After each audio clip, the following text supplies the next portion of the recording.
Ramon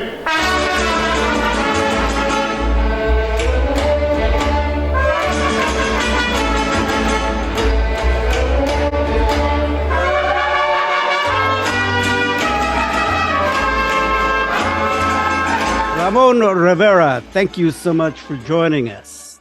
Thank you, Enrique. Thank you, Matt. Thank you for your including music education in your podcast, because nothing's more important than having the kids learn music. And you got to think about, like, imagine the world without music, and if music education is not taught in our schools, then we won't have future artists, future musicians, future Grammy awards, so it's something very important and dear to my heart.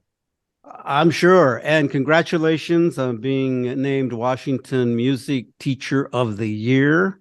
That's a great honor. Well, and it was a great honor because my colleagues voted for me, which is even a bigger honor. Is that, mostly they're band and orchestra and choir teachers, and they just said, "You've done so much for music education, Ramon. We need to make sure that a mariachi teacher gets honored, and also a Latino teacher gets honored, which are a teacher of color." I mean, there's a whole bunch of boxes we check, but it's so honored that they took the time to vote and honor someone and I could use this platform to spread the importance of music education. It's really interesting that, I don't know, maybe it was Enrique, you and I were talking to someone, and I never thought of it this way, but they said, music is a language, yes. And that people actually speak, because the rub is Americans only speak English, right? But if they understand music, they understand another language. My question for you is, why is it one of the first places school districts cut? I don't get it. I don't see why, because nothing makes your school look better than your music program. When WSU comes out with their football team, what's there? There's the band. Right? Anything it's so important, but sometimes when they're looking at the chopping block, they don't see that arts education and music education is what kids go for. Kids want hands-on learning, and nothing's more hands-on learning than playing the drums or playing the trumpet or playing the violin. And I just don't see why districts would even think about cutting their music program, because it's so important. Well, they're doing that in Seattle right now. Yeah, in Seattle too. They're looking at, why? Because I don't see why it's so important. Because believe me, we get phone calls every day for our jazz band, our mariachi, our choir to go to these community events. Pretty soon they'll have nobody to call. Yeah. Well, actually, when I retired in 2018 and you were in Wenatchee as the mariachi director there, you were one of the first people that I called to say, I want your mariachi group to come and play at my retirement party. And we worked it out, and they came and they performed, and it was wonderful, and it meant a lot to me. And I know that everybody there just loved it. But that's an important thing. I could call you and say, hey, Ramon, you guys got a gig? You want to come and play here in Seattle? And I know that when you were in Wenatchee, you were all over the place, and that's happening in Mount Vernon as well. Yeah, and I'm doing the same thing in Mount Vernon. We needed a program like this on the West Side. First, it was an honor to play for your retirement. Governor Inslee was there. Yep. Big shots were there. Matt was there. You were there. And what it was a great celebration was that we were celebrating you and your accomplishment, but it was also to show the youth, the youth, what's going on. So the youth, was part of it. And I know, Enrique, your heart is with the kids. And that's definitely. Yeah. That's what makes me just feel just so great about this. And that's what I'm talking about, is that who we're going to call if you don't have these programs. Right? So being a Chinese guy, right? I mean, I enjoy mariachi music. What is mariachi?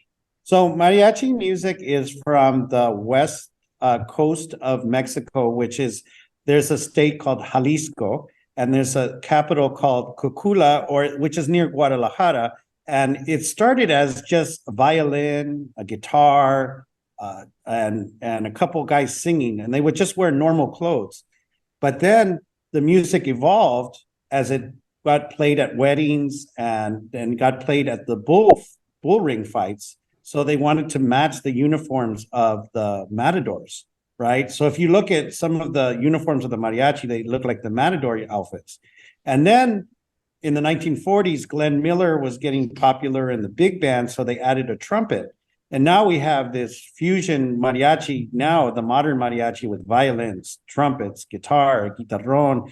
And it's the heart and soul of Mexico. It's the music of mariachi. So anytime we want to bring people together is we have the mariachi music played together. And so like when we have any kind of celebration, like when Enrique's celebration was when we played for his retirement, we have the mariachi. We play for the baptism, we play for the wedding, we play for the funeral, we play for all the occasions. So That's it's true. just something that we have that, and someone's birthday, it never ends with celebrations, because us Latinos, we love to celebrate, but and same thing when I go see, like, this is Asian Pacific Islander month, and there's a whole bunch of celebrations, and you have the dragon come out and you have the drumming come out. It's sort of the same thing. It's where we have the dragon, the drumming, we have all these wonderful things that are going on in our community, and it's just changing these things are awesome. And they have the grito where people do the, the yell, or a part of that, which is just So really great. There's something called a grito where they yell and they scream and then they it's so what I look at it is something like when they do country music and they slap their knee and say yeehaw, it's the same. It's our version. It's our version of that, because country music is so important, and there's not a lot of music you get to scream to, you get to yell and just because it's an emotional thing. So the grito is something so important to our program. That's when we hear a song, we just feel it. So we have an artist called Vicente Fernandez, and the minute all it takes is 2 notes to play, we're screaming. Right. People don't get it. People don't get it. They're like, why are they screaming? They only played 2 notes. It's because this music is something you feel. So when Enrique hears that song, any mariachi song, you just feel it. Yes. Yeah, you want to scream. And so it's something really exciting to see that this is participatory music, and it's also music that you're not like an orchestra sitting down and waiting for the song and you clap, you cheer, you participate. And that's what's really great. Let's talk a bit about how you became a teacher, your background.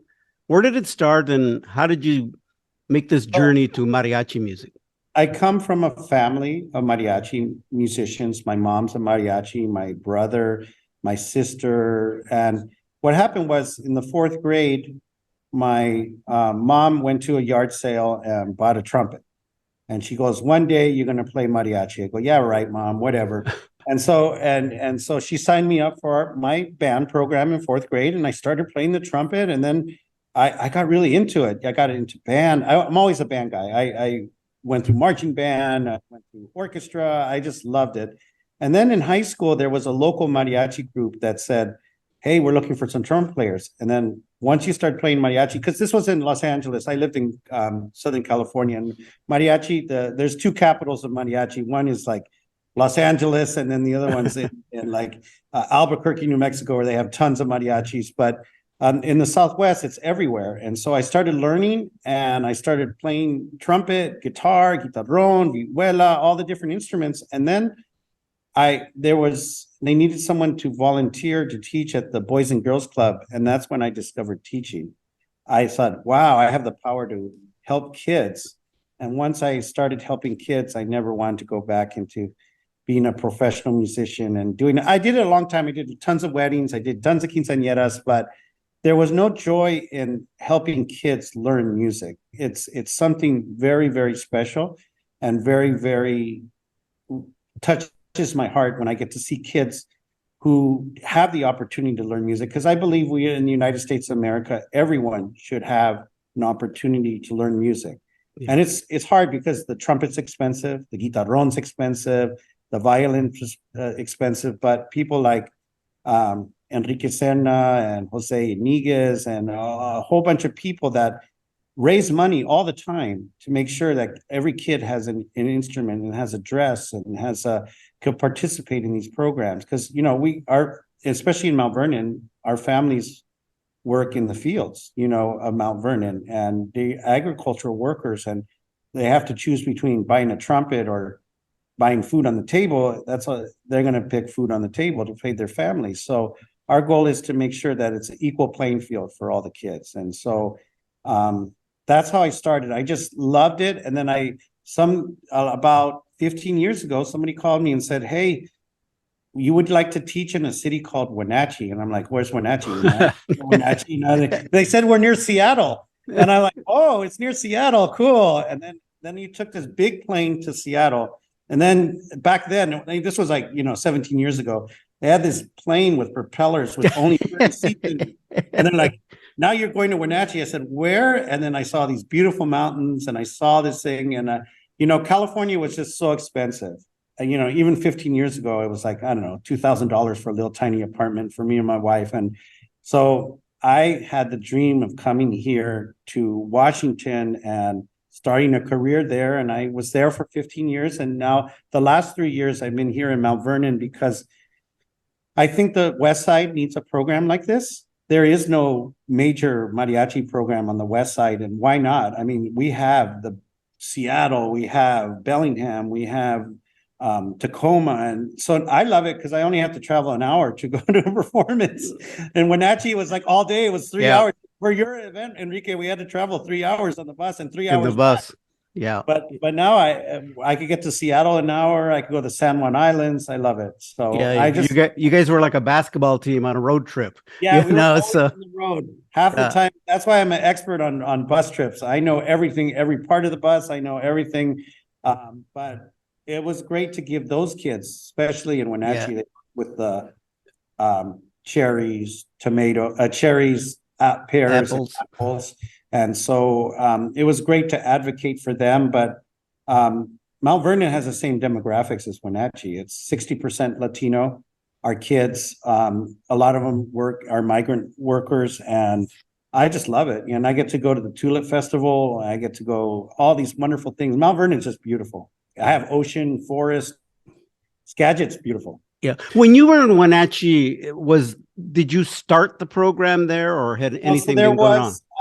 There was a teacher before me, which was named Mark Fogelquist, and he started the program. He was there for about 10 years, and they had another teacher named Juan Manuel Cortez, was there for 5. And I guess they recruited me to come because they couldn't find a teacher, and I just gave him a chance. You know, I said, why not? You know, I was teaching in Oxnard, California, and that same thing. I always worked in Oxnard, California is strawberries. It's all strawberries. And I worked with strawberry workers, Mixteco families too. And it was sort of the same thing. And then I went to another agriculture area. Now I'm in another agriculture area. Where there's strawberries and Mixteco culture. Too. Yeah. The strawberries are small here. The California strawberries are like, but it's great. They have strawberry fields here too. And so I think, you know, God always has a place for you. And I'm a religious person. I think that God always sends you where you're needed.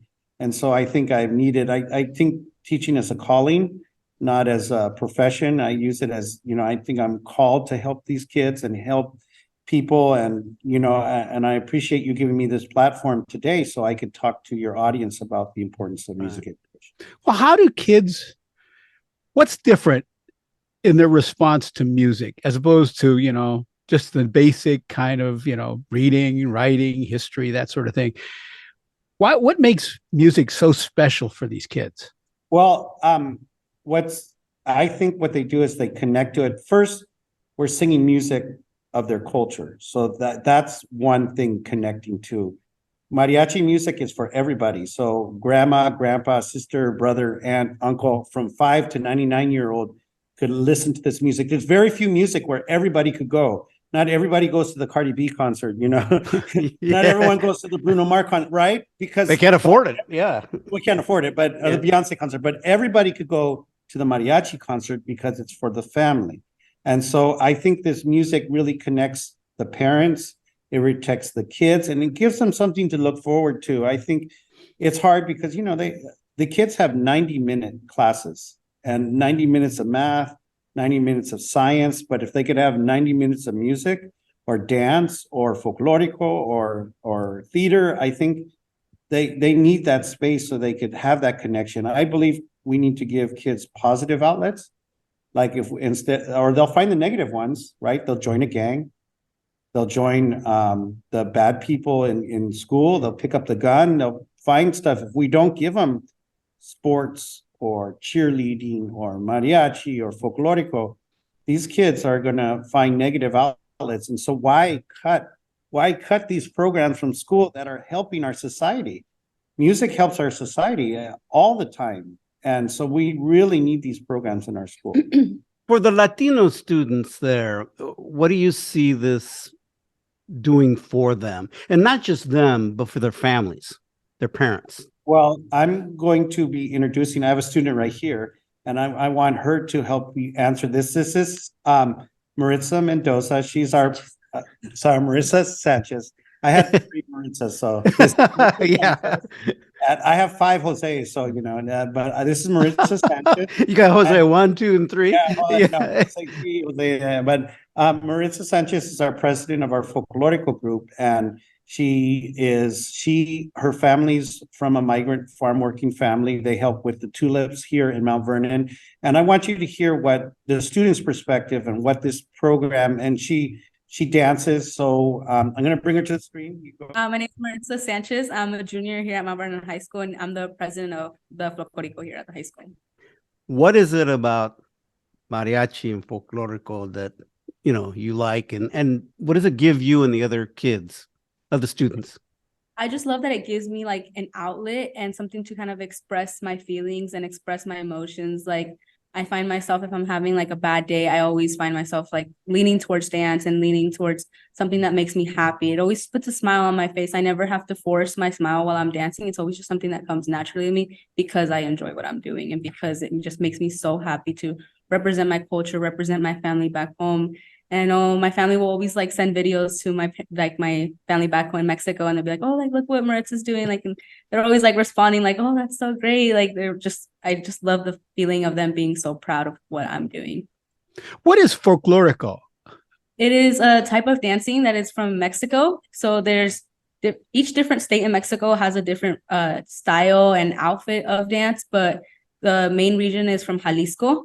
And so it's just these dresses that we get to wear and dance with our shoes, and we dance zapateado. We do a lot of skirt work, and it's just, it's dance. Very colorful dresses, and the dancing is just lovely to hear and to see. Yeah. What does it mean, and how do you feel when you're dancing? I always just feel so happy and so proud to be dancing and to be expressing my culture. It's just, I don't know, I feel like I can't put it into words how happy it makes me feel and how like proud it makes me see like my mom and my dad like with their smiles on their faces just like looking at me dancing. And it's just a great way to just express myself, and I feel like it goes for a lot of the students as well. If they didn't have this program available to you at the school, what would you be doing? I don't know. It's very hard. I think I tell my mom a lot, like I finally found something that I love doing and that I'm good at. I all through middle school and my freshman year of high school, I tried out different sports. I think I was in almost every sport that our middle school offered because I was trying to find something that I love doing and something that just express the person that I am. And I would quit like every sport because it just wasn't me and it wasn't what represented myself. And I finally found something that actually represented who I am and what I believe in. And I'm just glad that I found Folklorico and that it's here at the high school. Culturally, what does it mean to you? You have family back in Mexico. Your parents obviously have a connection there. It seems to me, I know that when I hear the music as somebody who is of Mexican descent, it just like, man, I just feel this just strong emotion that's just warm and just emotional. Yeah, it brings me a lot of emotion. I mean, being Mexican American, I mean, my parents have a different connection with Mexico. I mean, they're from there, but being born here, it's a very different cultural barrier. You can't really relate to your family in Mexico because you weren't born there. You're not originally from there. And here, and being born here, you're not American, you're not fully American, you're not from here. So it's just something cool that represents like oh, well, my family's from there, but I get to represent it here where I am. And it's just a way to connect back to my roots and say, I am Mexican American and I am going to be representing Mexico here in America. And it's just really cool. Does this keep you out of trouble? We talked about that a little bit with Mr. Rivera, and he said that, if you didn't have this, kids could be doing stuff they shouldn't be doing.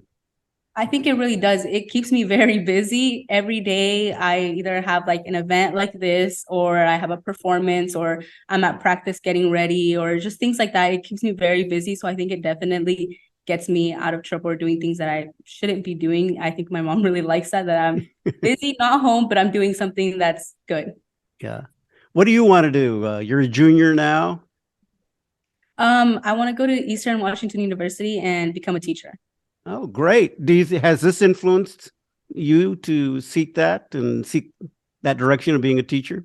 I think it definitely has. How Mr. Rivera says, like, teaching is a calling, and his quote that he always says, it's for the kids. And I honestly want to come back to Mount Vernon and teach students here and give back to my community and my Latino community, and just give back to them and give them a role model and somebody who they can look up to and be like, they look like me, they're like me, I want to be like that. Yeah. Okay. Just between us here and the millions that are watching, what's Rivera really like? What's Mr. Rivera really like? Mr. Rivera is a very sweet, loving, and funny person. I love Mr. Rivera. I cannot say how much I adore and love being around him. He has such a caring and welcoming personality. All the time he'll come up to any student and give them a hug. He's the only teacher who ever like hugs me and will ask me, how's your day? How are you feeling? How is this?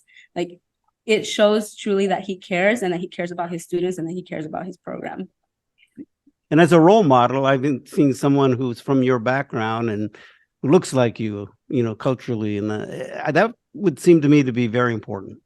Yeah, it's very important. And it's very shocking seeing like someone who's also Latino has accomplished so much. He's met so many people. He's been everywhere. And it's just really cool to see somebody that looks like me that has made it. I personally think that he has made it. Yeah. Thank you so much. We really appreciate you talking to us, and good luck. Thank you. One of the things that I notice in the makeup of the group, yes, the majority of the kids are Latino, but I see white kids in there, and I see kids who are developmentally challenged. Yes. You make this a very inclusive opportunity. A lot of schools put up a sign, diversity, inclusion, equity, DEI is the new word, right? With all that. But do you walk the walk and do you talk the talk when it comes to it? Because a lot of schools will spend $500 and put up a pretty banner that says we are diverse, but do you really mean that? Do you really make sure that you teach everybody who walks through that door? So when I get in the classroom, do I welcome every student that walks through that door? Because if you're not, then you're not being DEI. You're not practicing what you preach, because they have these beautiful banners. We're diverse, we celebrate diversity, but that means to make sure that you could include everyone no matter what. No matter if they have a label, no matter if they're brown, no matter if they're white, they have autism, it doesn't matter. This is public education. We're the only country in the United States that takes everybody.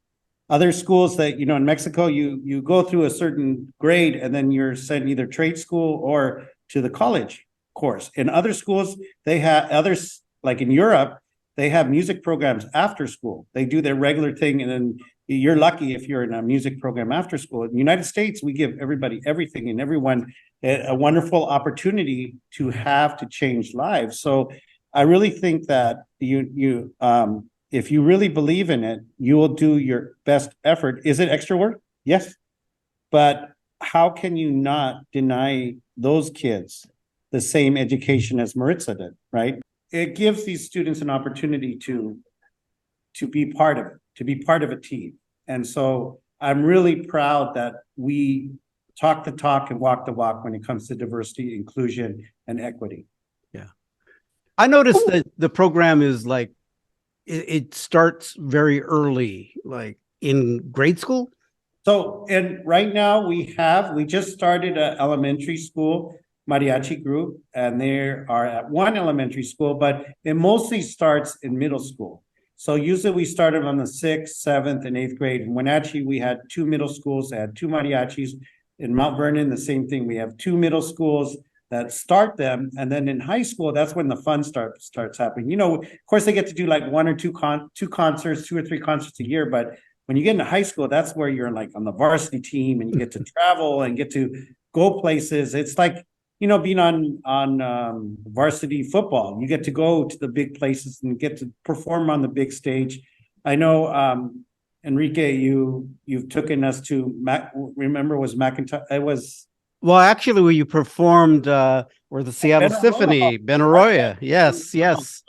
So they get to go, and I've taken them to the Pantages Theater in Tacoma. I've taken them to big venues because I really think that our students need to see that and see. It's one thing to show a video and a YouTube and of what are things, but we have in the west side of this state, we have some of the best theaters. We have the Paramount. They performed at the Paramount. They performed in the one in Tacoma. They performed at big venues because they should feel like they need to be diverse and inclusion and include the kids. I'm always pushing that our youth are connected to that. And a lot of those theaters do outreach. And so they want the kids to meet the artist and perform with the artist. So the students got a workshop by the world famous Mariachi Los Camperos. They got to work with their songs, and then they got to open the show, and they got to meet the artist, and to perform on that stage. And if you go to the Pantages Theater, it's so beautiful, you know, the balconies, the ceilings, the lighting, and it was great for our students to see that. You know, I was so amazed to get these opportunities for our kids. What would you tell school districts across this state? You know, I mean, obviously people listen to this show outside of Washington, but the importance of music education, because it seems to be a money issue always, but it's so important. What would you tell them, you know, as a plea to kind of like save these programs? Well, again, I want to read back what I said. Imagine the world without music. We use music constantly. This thing plays music all day, and people sleep with it. People hear it. There'll be no Spotify. There'll be no iTunes. There'll be no music for theater and art. And we could have the best writers in the world, but if they have no art or music to write about, it's our fault that we're not giving our future generations the opportunity to learn music. I mean, one thing I love about Seattle is there's in the West Side, there's live musicians everywhere. Everyone loves live musicians, and we need to keep that art form alive by playing the trumpet, the guitar. I don't care what style of music that you're playing. I just want these schools to know that every study shows that if you have a kid in music, they do better in school. They're more disciplined. They try harder, their attendance is better, and they do a lot of amazing things because our kids need it. They need to be connected. They need these positive outlets. When I have meetings all the time, they ask me, like, we have students that are failing, students that need extra help, students, I said, give them more art, give them more music, give them more cheerleading. I don't care. I just think these programs are essential to your learning opportunity. And you want students to be a well-rounded student, right? Not just math and English. I know colleges now are looking for students that are in music, looking at students to do volunteer work, students that are in the service industry that help. And so you're taking those opportunities away from our students. Yeah. How many kids do you think you've helped to go to college? I know that there have been a lot. Hundreds. And we don't stop because I really think they need to see someone like me and someone like, as you heard from Maritza, someone like me to inspire them to go to college, because a lot of our families are first generation students that never been to college. Their parents, some have a third or fourth grade education. So when they have those opportunities, they don't know. So like I've taken, this year I took over 150 students to the University of Washington. About 95% of them never walked on that campus. And then when they saw the library and it looked like Harry Potter and they saw the football field and they saw this, they're like, can I go to a school like this? Yes. I go, your taxpayer money pays for this school. I go, all those taxes that you pay, this is a public school. University of Washington Public School, WSU is a public school. That's right. And they got to understand that it's not for rich kids to go to UW. Anybody could go because it is our school. I said, this is your school. You pay taxes. And it was really interesting because University of Washington, only about 7-8% of their school is Latino. And that's a statistic that we have to change. Right. Because I really think that school is for my students. Why is it just 7-8% of and 20% of our state is Latino, and only 7-8% are enrolled in the University of Washington? This is something that I'm very passionate about changing. And I think it just takes one student visiting that campus and changing their mind that they could be part of the school. Hey, well, I'll be happy to, as a regent of WSU, help them come and visit WSU. Yes, And yes, as WSU has, and we have bigger numbers than Latinos. I know. WSU has done an excellent job of recruiting Latinos, marketing to Latinos. They have a cash conference that after they're sold. And I admire WSU for their outreach for the last, John Friday, who started a lot of this, but a lot of it is still going on today. Right. And they are up to, I think, is it 30%? I think it's more than that. I could be corrected. I think it's not that high, but it is definitely, it is 20s. It's doing well. And I think the other thing, I just came back from La Bienvenida, the welcoming for Latino parents and students. It's done in Spanish. And I know that that's very important, at least to help the parents, as you said, many of them are from a farm worker background, and also knowing that they're going to be leaving their kids in a place where they are going to be safe. And because, Latino families, it's hard to let your kid go. So it's like, it's hard. And to go, especially Pullman, is like, 4 hours, from Mount Vernon, it's 8 hours. So far away, so close to Idaho, I just really think that those things are important, because our students, a lot of our more students that are more upper middle class, they get to go on a college tour during spring break. Right. They get to visit all these different schools. Our families won't do it. Our families can't. They can't go and fill up a tank of gas and go to WSU. You can't do it. You just can't. So I think it's my job as an educator to take these students to those schools, because their families can't. And if I have the chance and I have the bus and I have the resources to do it, let's go. I mean, the students love the library at WSU. I've taken my students to Central. They love the dorms there. I've taken my students to WSU that they get to walk on the stadium. That's what's cool about WSU. You get to walk on the stadium. Other places, they don't allow you to walk on the stadium. Yeah. But WSU leaves the stadium open all day, and you could walk on it. You could feel part of it. And so I know you love WSU, and it's true. They've done a great job recruiting that team. We got to continue to do it and do even better, I think. But, Ramon, I just want to say thank you so much for what you do and how you've done it, what you did in Wenatchee, what you're doing now in Mount Vernon. I think you are, you're really the role model, I think, in making this work for these students there. And also I can see why you're the music teacher of the year, because you're just damn good. I'm just honored. I mean, we've been teaching 18 years in California. I'm 18 years here in Washington, and then another 5 in California.